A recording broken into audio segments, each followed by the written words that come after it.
Salut, je voulais juste partager avec vous un petit moment, le temps d'une courte balade, c'est tout.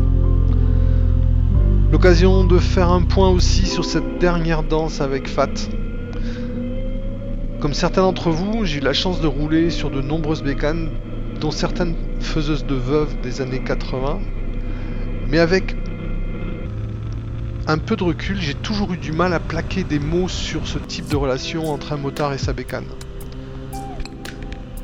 Comment ne pas avoir cet indescriptible sentiment d'attachement pour sa bécane, sa moto, sa brelle, enfin peu importe son nom. Tout est plus vif dès que l'on roule.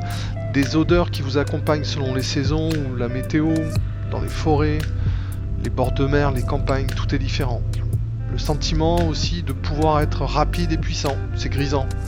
Mais dans le même temps, sur un virage bien foiré au freinage, vous touchez du doigt votre réelle fragilité. C'est aussi l'expression des extrêmes.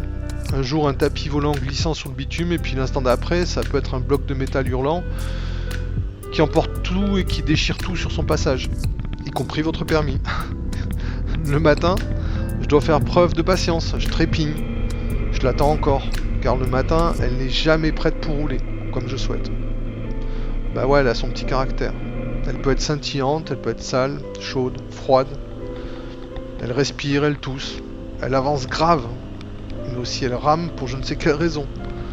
Dans chaque virage, il faut que je fasse corps avec elle pour pas me mettre au tas. Bref, j'ai qu'une conclusion. Il n'y a jamais de balade solo, en fait, mais toujours des balades à deux.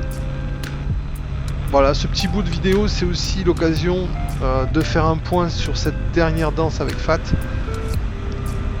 Nous nous séparons dans 2 semaines. Un acquéreur que je ne connais pas aura la chance de la découvrir, apprendre à rouler avec elle. Mais je suis certain que ça va super bien se passer.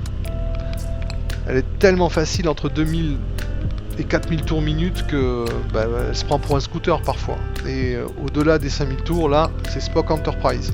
Hyper espace direct sans passer par la case départ. Il faut être prêt. Bien accroché au guidon et puis surtout renouveler sa carte à la salle de muscu. J'ai un peu le cœur serré, mais bon, c'est pas de la nostalgie parce que même si je sais qu'une page se tourne définitivement sur une époque qui ne sera plus, je sais que la suivante, elle est bien plus qu'enthousiasmante, car cette Twinette va m'emmener bien plus loin que les forêts et les montagnes françaises. Mais ça, c'est une autre histoire.